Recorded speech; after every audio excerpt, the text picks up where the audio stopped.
Ayan guys, mag-prepare lang tayo ng beef. Ito po yung ingredients. Ito po yung ingredients, beef.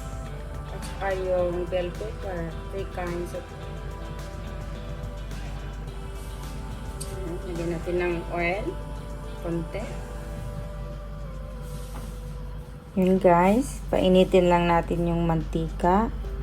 So, madali lang to guys para quick stir fry beef with bell peppers. So, madali lang guys. Okay.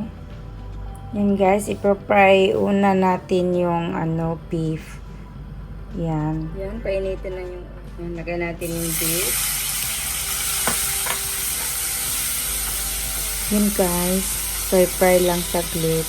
Tapos saunin natin. Kasi pag matagal mong ipay yung beef, matigas siya.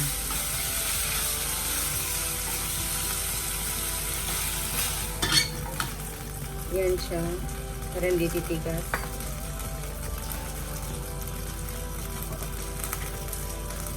Tapos fry natin yung bawang. Yan, simple lang guys. Kailangan madami pang yan. I-fry din natin yung bell pepper. Yan.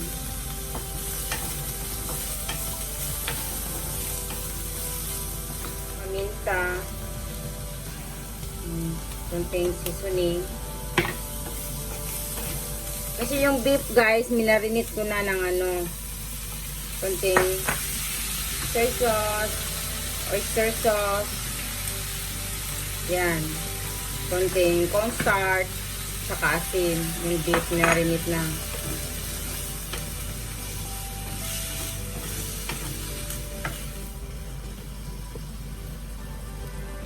Dali-dali lang guys.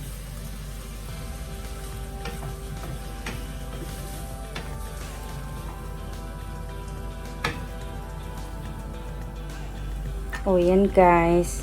Luto na. Kaya ang bilis, diba?